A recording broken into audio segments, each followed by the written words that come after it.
ತಾಯಿ ಭೂಮಿ, ನಮ್ಮ ಜೀವದಾತೆ. ಎಲ್ಲರಿಗೂ ನನ್ನ ಹೃತ್ಪೂರ್ವಕ ನಮಸ್ಕಾರ. ಇಂದು ನಾನು ಮಾತನಾಡಲು ಆಯ್ಕೆ ಮಾಡಿಕೊಂಡಿರುವ ವಿಷಯ ತಾಯಿ ಭೂಮಿ, ನಮ್ಮ ಜೀವದಾತೆ. ನಾವು ಪ್ರತಿದಿನ ಬೆಳಗ್ಗೆ ಕಣ್ಣು ತೆರೆದ ಕ್ಷಣದಿಂದ ರಾತ್ರಿ ಮಲಗುವವರೆಗೂ ಪ್ರಕೃತಿಯ ಕೊಡುಗೆಗಳ ಮಧ್ಯೆಯೇ ಬದುಕುತ್ತಿದ್ದೇವೆ. ಆದರೆ ಒಂದು ಕ್ಷಣ ನಿಂತು ಪ್ರಕೃತಿಗೆ ಧನ್ಯವಾದ ಹೇಳುತ್ತೇವೆಯೇ? ಈ ಭೂಮಿ ನಮ್ಮನ್ನು ತನ್ನ ಮಕ್ಕಳಂತೆ ಪ್ರೀತಿಸುತ್ತದೆ. ನಾವು ಕೇಳುವ ಮೊದಲೇ ಅವಳು ಎಲ್ಲವನ್ನೂ ಕೊಡುತ್ತಿದ್ದಾಳೆ. ಉಸಿರಾಡಲು ಶುದ್ಧ ಗಾಳಿ, ಕುಡಿಯಲು ನೀರು, ತಿನ್ನಲು ಆಹಾರ, ವಾಸಿಸಲು ನೆಲ, ಬದುಕಲು ಸೂರ್ಯನ ಬೆಳಕು, ತಂಪಾದ ನೆರಳು ನೀಡುವ ಮರಗಳು, ಮನಸ್ಸಿಗೆ ನೆಮ್ಮದಿ ನೀಡುವ ಹಕ್ಕಿಗಳ ಕಲರವ, ಮಳೆ, ನದಿಗಳು, ಬೆಟ್ಟಗಳು, ಹೂಗಳು, ಇವೆಲ್ಲವೂ ತಾಯಿ ಭೂಮಿಯ ಅಮೂಲ್ಯ ಉಡುಗೊರೆಗಳಲ್ಲವೇ? ಒಮ್ಮೆ ಯೋಚಿಸಿ ನೋಡಿ, ಗಾಳಿಗೆ ನಾವು ಹಣ ಕೊಡುತ್ತೇವೆಯೇ?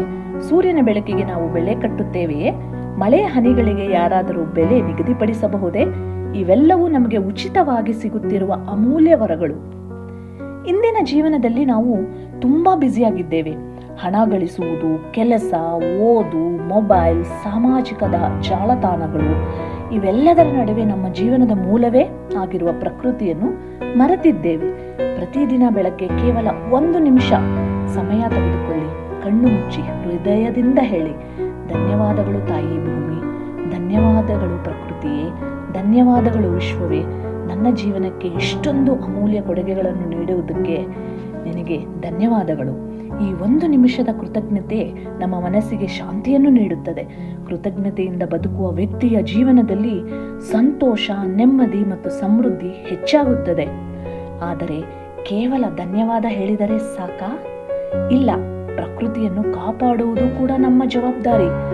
1 ಮರವನ್ನು ನೆಡೋಣ, 1 ಹಕ್ಕಿಗೆ ನೀರು ಇಡೋಣ, ನೀರನ್ನು ವ್ಯರ್ಥ ಮಾಡಬೇಡಿ, ಪ್ಲಾಸ್ಟಿಕ್ ಬಳಕೆಯನ್ನು ಕಮ್ಮಿ ಮಾಡೋಣ, ನಮ್ಮ ಸುತ್ತಮುತ್ತಲಿನ ಪರಿಸರವನ್ನು ಸ್ವಚ್ಛವಾಗಿಡೋಣ.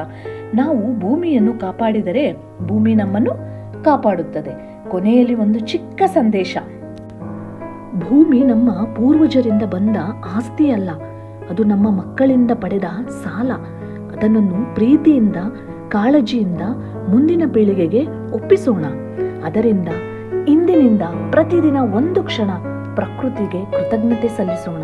ತಾಯಿ ಭೂಮಿಯನ್ನು ಗೌರವಿಸೋಣ, ಅವಳನ್ನು ಪ್ರೀತಿಸೋಣ, ಅವಳನ್ನು ರಕ್ಷಿಸೋಣ. ಪ್ರಕೃತಿಯನ್ನು ಪ್ರೀತಿಸಿ ತಾಯಿ ಭೂಮಿಗೆ ಕೃತಜ್ಞರಾಗಿರಿ.